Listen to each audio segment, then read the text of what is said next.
All right, here we go. Lord Jamar, welcome back to VladTV. This is the quarantine edition right now. House arrest edition. Yeah, right in the middle of the protests after the murder of George Floyd, and with protests happening all across the country and the world at that, I just felt it was important to have you speak on what's going on right now, especially because I think you have an interesting perspective that a lot of young people don't have.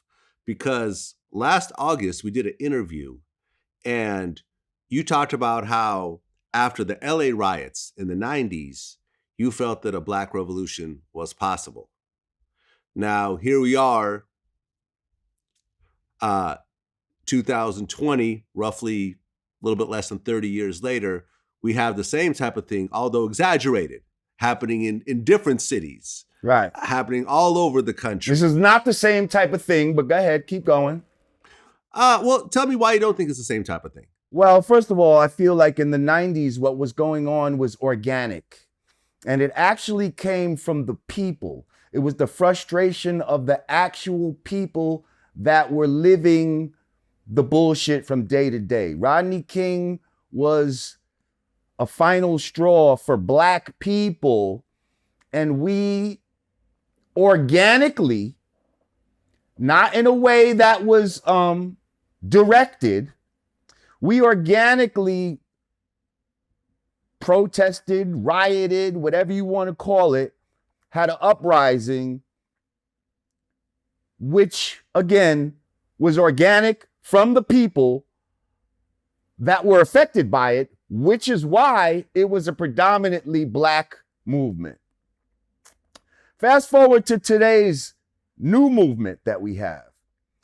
First of all, you can go back to multiple VladTV interviews where I tell you that America is trying to start a race war. America, for the longest time, has specifically been trying to get Black people to react in a violent way as a protest against all the murders and stuff that they've been doing. But we didn't do it. We didn't do it. Partially because the type of youth that exists today are not as politically astute as the youth that existed when I was coming up. You know, the whole culture of when I was coming up, you had the Boogie Down Productions and the Public Enemies and the Brand Nubians and the X-Clans that put your mind frame, and that was all organic. That was not something that was contrived and given to the people. These were people that organically felt a love for their people and wanted to get on wax and convey that. So that energy and that consciousness was within the people from the culture. Right now, we live in a culture of trap music and stripper music, and there's hardly a revolutionary song to be sung in this age that we live in. So a lot of the mind frame, and let's keep it real, they've softened up a lot of our brothers with these tight ass pants and these fucking, all the soft ass shit I've been telling you about all along. Now here it is. Here it is. When you need people to really stand up and fight, they're not going to be there. So on one hand, they did that to weaken us, but at the same time, because I talked about social engineering before, so at the same time, they thought that they can do certain things that would influence us to react in a certain way. Up until this point, we haven't reacted in the way that they wanted us to react. So now, boom, here comes all this, this pandemic or whatever you want to call it. And now on the heels of this, now people have been cooped up for a long time too. So they're itching to get outside. Okay. We know this. They're itching to get outside. So now let's reinstate more of this racist shit that we was doing. You know what I mean? When Trump first got elected and all this type of stuff. Let's reignite that. And because make no mistake about it, we're under medical martial law right now. Okay? We're under medical martial law. They're looking for a real martial law to happen. They need an excuse to send in National Guard and all this type of stuff. I'm sure y'all have heard of the FEMA camps that have been built. I'm sure you've heard of the FEMA coffins that are just sitting there. What do you think they want to fill them with? Who do you think they want to fill them with? You. Okay? So let's not fall for the banana in the tailpipe right now. This is not an organic revolution going on. This is something that's being influenced, agitated. There are people that are paid agitators that are out there right now who are doing certain things that ultimately we as black people are going to get the blame for. You see what I'm saying? And you got black people out here actually trying to stop them from doing this type of shit. But all this looting and all of that type of bullshit, half of them are not even out there for no George Floyd. They're out there to try to get a new phone or a new laptop or some Rolexes and or whatever the fuck they can get right now. And we can't blame this on black people this time. Most of the violence that's being perpetrated and vandalism is coming from white people right now. And a lot of these white people that are doing this are paid agitators. Some of them have even been proven to be police officers. They have videos of police damaging their own vehicles. Why? So that they can say we did it, so that now we can go back. I'll say, oh, we got to quell all of this. Trump got to send in the National Guard and we have to instate martial law. Don't fall for the banana in the tailpipe. This is not an organic uprising. This is not a revolution. Okay? This is some shit that they want you to do. That's why the bricks and all of that are piled up suspiciously by the courthouse and little stuff like that. Like, that's what's going on right now. Let's not fall for the bullshit. If you really want to revolt, unplug yourself from the system and stop buying every fucking thing, supporting all this bullshit that they're trying to sell you right now. That's a real revolution. Okay? But all this shit that you think you're doing right now, running around, screaming and all this type of shit, when the fuck has that ever did anything in the past? When is all that marching and burning shit down? When has that ever actually changed anything in the past? I'll wait.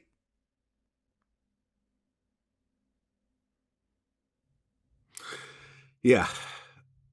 And I just want to say one thing, and I fully support the protests. I fully support the cop getting the death penalty for what happened to George Floyd.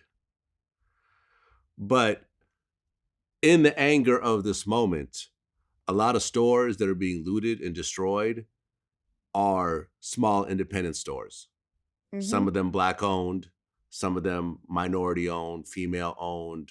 And they knew that would happen because all the big stores got the insurance. They're going to be okay. Right. And the argument is, well, that store has insurance. It doesn't matter. But I could tell you an actual story from a store that I frequent myself. It's a sneaker store in LA called Riff. Riff LA. It's an independent consignment shop, kind of like a flight club. And they just got hit. And they explained on Twitter how they've gotten similar situations, vandalism before. And ultimately, the insurance company pays them about 20% of what actually gets lost. So they're like, you have $1 million loss. You get $200,000 back from the insurance after about 6 months. Is that sneaker store on Melrose? No, it's actually in downtown LA. Okay. It's in downtown LA. Because a friend of mine, shout out to my man 5 Mics, he told me a story about he was going to get some Jordans or something the other day. There was a big line. He's out there 8 in the morning or some shit, Melrose and Fairfax. So it's kind of some sneaker store that, you know, the type of shit what you talking about, that be having exclusive shit or whatever. They be having lotteries and all that type of shit. He said he was out there like 8 in the morning. He said he's seen a white lady with a Black Lives Matters t-shirt on, but as he looked at her, he see that she had like a lav mic or some shit on. You know what I mean? Like some sort of walkie-talkie deal going on. Like, and he was like, yo, like that. He said it struck him something funny. He said, and then later on in the day, there was some riot shit, like right over there, like some crazy shit. You dig what I'm saying? Like, I support the idea of supporting this, but I don't support this contrived, what might be some George Soros paid for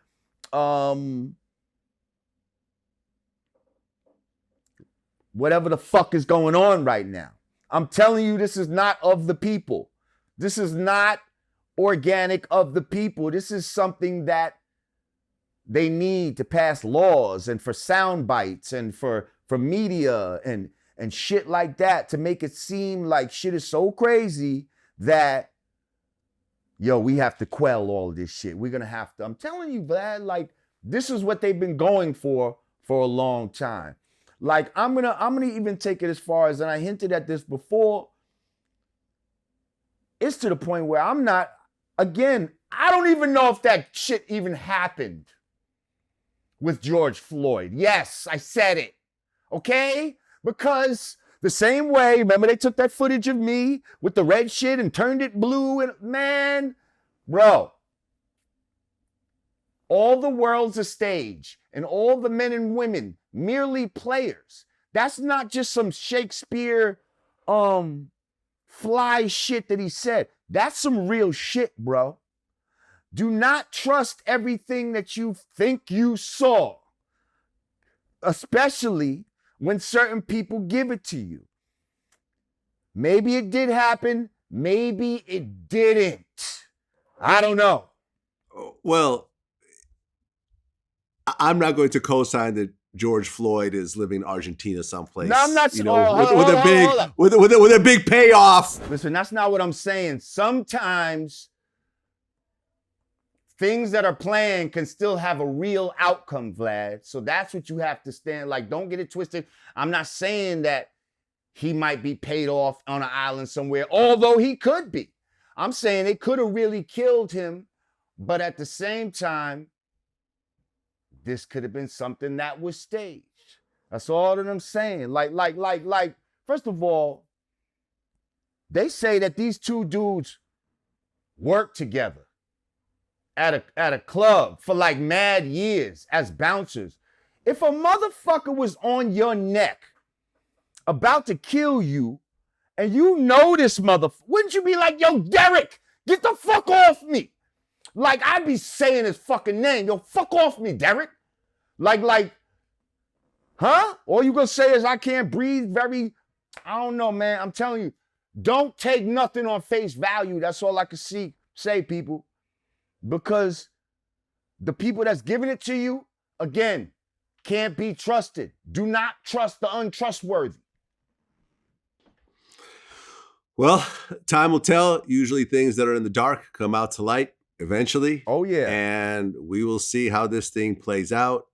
At this point, VladTV is still committed to covering all this, to getting important voices like yours, like the tradies, like the Immortal Techniques, like the Killer Mikes and so forth, who we featured a lot in the past, to continue speaking about this.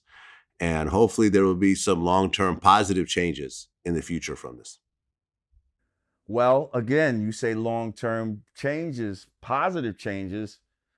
I don't know when has marching and rioting and you know, when has that ever really brought about change? Really? Like The change that they're trying to bring about with all of that is a negative change. So y'all got to be careful.